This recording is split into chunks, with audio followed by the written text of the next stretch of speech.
Bismillah, alhamdulillahi ala ihsanih, wa syukru lahu ala taufiqihi wa amtinanih, wa ashadu an la ilaha illallah wahdahu la syarika lahu ta'ziman li sya'nih. Salawatu rabbi wa salamuhu alaihi wa ala alihi wa sahabatih wa man saru ala darbih wa istanna bisunnatihi ila yaumi liqa'ih. Amma ba'd. Para hadirin yang dirahmati oleh Allah subhanahu wa ta'ala, tak henti-hentinya kita bersyukur kepada Allah subhanahu wa ta'ala sehingga pada kesempatan kali ini kita bisa melanjutkan ibadah kita, yaitu ibadah menuntut ilmu Allah Azza wa Jalla. Dan patut kita syukuri para hadirin yang dirahmati oleh Allah, bagaimanapun kondisinya, apapun kondisinya pada zaman ini, Allah subhanahu wa ta'ala telah mempermudah kita untuk menuntut ilmu agama. Itu yang pemateri ingat pada kesempatan kali ini. Karena apa? Karena pemateri tidak bisa live langsung pada kesempatan kali ini karena memiliki uzur. Akan tetapi Allah mudahkan dengan adanya rekaman. Dan ini adalah media nikmat yang patut kita syukuri, sehingga dengannya kita bisa menuntut ilmu agama Allah subhanahu wa ta'ala.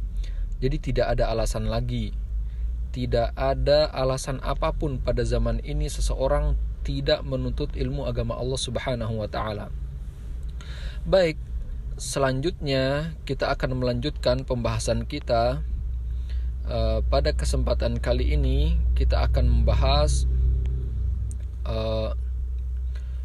surah Al-Alaq. Surah Al-Alaq. Allah subhanahu wa ta'ala berfirman, Iqra bismi rabbikal ladzi khalaq. Ayat pertama ini adalah ayat yang pertama kali diturunkan kepada Nabi Muhammad sallallahu alaihi wasallam, di mana pada suatu hari ketika Nabi sallallahu alaihi wasallam beribadah di Gua Hira menyendiri, Nabi sallallahu alaihi wasallam didatangi oleh malaikat Jibril.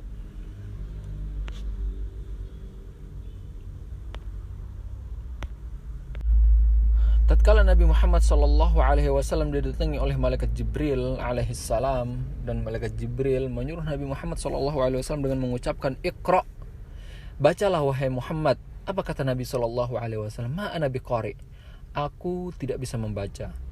Di mana kita sudah ketahui bahwa Nabi Muhammad adalah orang yang buta huruf. Ini petanda bahwasanya atau dalil bahwasanya Al-Quran tidak dibuat-buat oleh Nabi Muhammad SAW, karena beliau sendiri buta huruf, tidak bisa membaca. Kemudian Jibril mengulangi lagi ucapannya, Iqra. Kemudian Nabi Muhammad mengatakan, Ma ana biqari, bacalah Muhammad, kata Jibril. Kata Nabi Muhammad SAW, aku tidak bisa membaca. Yang ketiga kalinya malaikat Jibril mengatakan, Iqra, bacalah wahai Muhammad. Kata Nabi Muhammad, Ma ana biqari, aku tidak bisa membaca. Kemudian malaikat Jibril mengatakan, Iqra bismi rabbikal ladzi khalaq, bacalah dengan menyebut nama Tuhanmu yang menciptakan. Nabi Muhammad disuruh untuk membaca bismi rabbikal ladzi khalaq, bismillah. Nabi Muhammad disuruh mengucapkan dengan menyebut nama Tuhanmu, yaitu nama Allah subhanahu wa ta'ala, alladzi khalaq, yang maha menciptakan. Dia menciptakan segala sesuatu, baik itu langit, bumi, roh kita, semua segala sesuatu diciptakan oleh Allah subhanahu wa ta'ala. Salah satunya adalah di ayat yang kedua, ciptaan Allah, khalaqal insana min 'alaq. Allah atau dia, Allah subhanahu wa ta'ala, telah menciptakan manusia dari segumpal darah. Di mana kita ketahui bahwasanya kita berasal dari air mani. Kemudian setelah beberapa hari Allah jadikan air mani tersebut menjadi segumpal darah. Segumpal darah ini terus berkembang sehingga menjadi janin, dan janin menjadi bayi, dan bayi pun menjadi manusia. Khalaqal insana min 'alaq, kata Allah subhanahu wa ta'ala, dia Allah subhanahu wa ta'ala telah menciptakan manusia dari segumpal darah. Allah subhanahu wa ta'ala ingin mengingatkan kepada kita semua bahwasanya dari sini kita berasal. Jadi tidak ada kata sombong, tidak ada rasa takabur dalam diri manusia, karena sejatinya kita dari atau berasal dari sesuatu yang hina.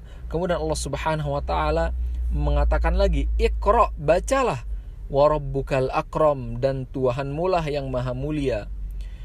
Di sini Allah menegaskan kembali bahwasanya Allah Subhanahu wa taala maha mulia, maha pemurah, maha pengasih, sehingga Allah Subhanahu wa taala pun memberikan rezeki kepada mereka yang beriman, begitu juga kepada orang-orang yang kafir.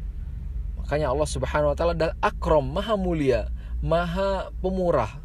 Kemudian Allah Subhanahu wa taala melanjutkan ayatnya, Alladzi 'allama bil qalam, yang mengajar manusia dengan pena. Dari sini kita mengetahui bahwasanya segala sesuatu atau ilmu tidak bisa digapai oleh seseorang kecuali dengan ditulis. Makanya di sini Allah Subhanahu wa taala menegaskan Alladzi 'allama bil qalam, yang mengajar manusia dengan pena. Kemudian Allah melanjutkan di ayat kelima, 'Allamal insana ma lam ya'lam. Dia Allah Subhanahu wa taala mengajarkan manusia apa yang tidak diketahui. Makanya para hadirin yang dirahmati oleh Allah Subhanahu wa taala, kalau bukan karena Allah Subhanahu wa taala, ilmu itu tidak akan sampai kepada kita. Allah lah yang mendidik manusia, yang memberikan ilmu pengetahuan kepada manusia, sehingga manusia itu ada yang jenius, ada yang pintar, ada yang profesor dan seterusnya. Allamal insana ma lam ya'lam. Allah lah yang mengajarkan manusia apa yang tidak dia ketahui, apa yang tidak manusia tersebut ketahui. Kemudian Allah mengatakan, Kalla, ayat ke-6, Kalla innal insana layatgha. Sekali-kali tidak, kata Allah Subhanahu wa taala, sungguh manusia itu benar-benar melampaui batas. Manusia sifat asalnya itu melampaui batas. Kapan? Di ayat ke-7 Allah mengatakan, Ar-ra'ahu stagna, apabila manusia tersebut melihat dirinya serba cukup. Kalau seseorang udah memiliki segalanya, sudah tidak butuh kepada segala sesuatu, maka dia ini akan menjadi angkuh, akan melampaui batas. Ini sifat buruk manusia. Ketika dia miskin, dia ingat sama Allah. Ketika dia dicukupkan sama Allah berupa harta, anak yang sehat, keluarga yang bahagia, dia melampaui batas, dia melupakan Allah Subhanahu wa taala. Kemudian di ayat ke-6 Allah Subhanahu wa taala mengingatkan kepada orang-orang yang sombong atau melampaui batas tersebut dengan mengatakan, Inna ila rabbikar ruj'a, sungguh hanya kepada Tuhanmu lah tempat kembalimu. Jadi Allah ingin mengingatkan kepada kita semua bahwasanya sesombong apapun kalian, tempat kembali kalian adalah kepada Allah Subhanahu wa taala. Maka jangan sekali-kali kita sombong, karena kita pasti akan kembali dan dimintai pertanggungjawaban oleh pencipta kita. Kemudian Allah Subhanahu wa taala mengatakan di ayat 9, Ara'aital ladzi yanha, bagaimana pendapatmu tentang orang yang melarang? Ayat ini diturunkan kepada Abu Jahal tatkala dia melarang Nabi Muhammad SAW. Kemudian ayat ke-10 Allah mengatakan, Abdan idza shalla, dia melarang seorang hamba ketika melaksanakan salat. Jadi Abu Jahal melarang Nabi Muhammad SAW melaksanakan salat di Ka'bah. Apa kata Abu Jahal? Wahai Muhammad, jangan sampai aku melihatmu lagi sholat di tempat ini, karena aku mempunyai kenalan yang banyak dari bangsa Arab, tidak seperti engkau, kata Abu Jahal. Allah pun menurunkan ayat ini, Ara'aital ladzi yanha, bagaimana pendapatmu tentang orang yang melarang, abdan idza sholat, dia melarang hamba yang sedang melaksanakan sholat. Kemudian Allah melanjutkan, Ara'aita in kana 'alal huda, bagaimana pendapatmu jika dia, yaitu Abu Jahal, berada di atas petunjuk. Ini menunjukkan bahwasanya siapapun manusia atau orang manapun tidak akan mendapatkan petunjuk apabila tidak ditakdirkan oleh Allah Azza wa Jalla. Bagaimanapun cara kita mendakwahkannya atau mendakwahinya kepada kebenaran, ketika Allah mengatakan dia tidak mendapatkan hidayah, maka dia tidak akan mendapatkan hidayah. Kemudian Allah melanjutkan di ayat ke-12, Aw amara bittaqwa, atau dia Abu Jahal menyuruh untuk bertakwa.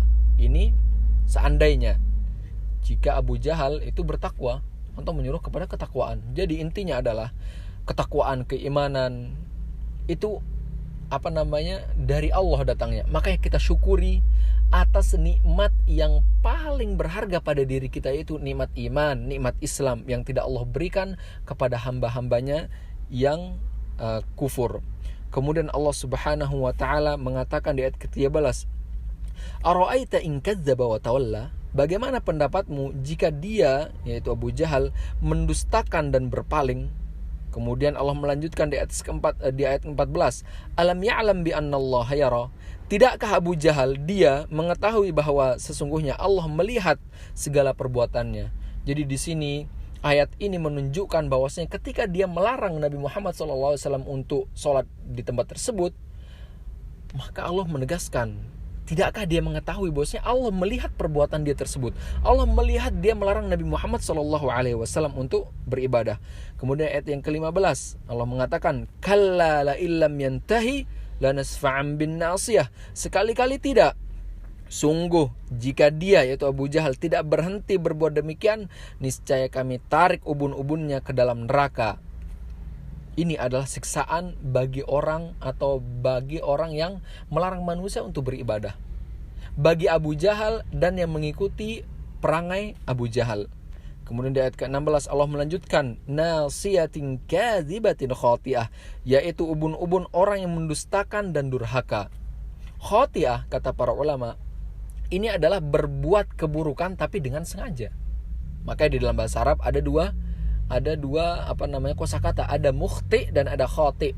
Kalau mukhti dia tidak sengaja untuk berbuat kesalahan. Kalau khati dia sengaja berbuat kesalahan. Kemudian di ayat ke-17 Allah mengatakan, "Falyad'u nadiyah", maka biarlah dia memanggil golongannya untuk menolongnya.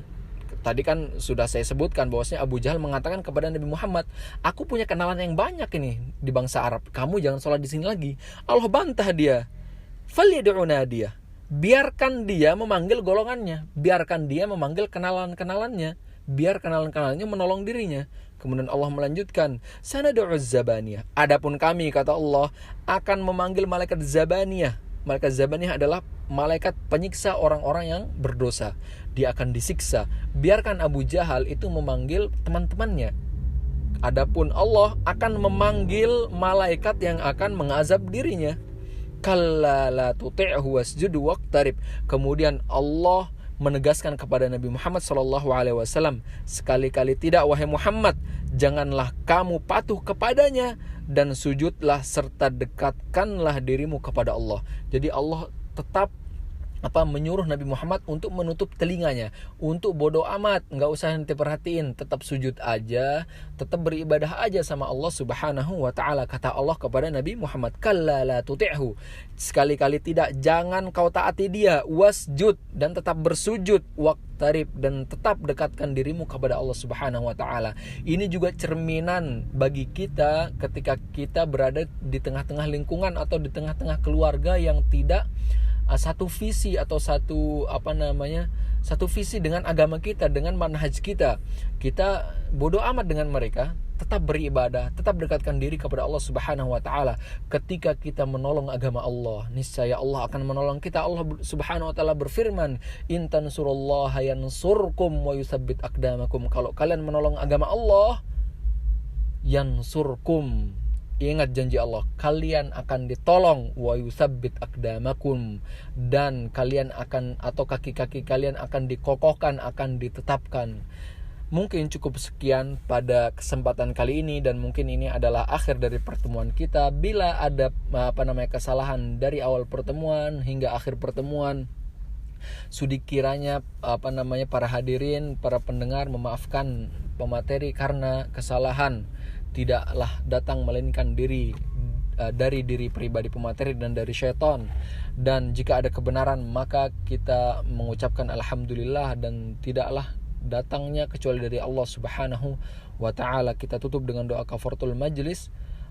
Subhanakallahumma bihamdik, asyhadu an la ilaha illa anta, astaghfiruka wa atubu ilaik. Wassalamualaikum warahmatullahi wabarakatuh.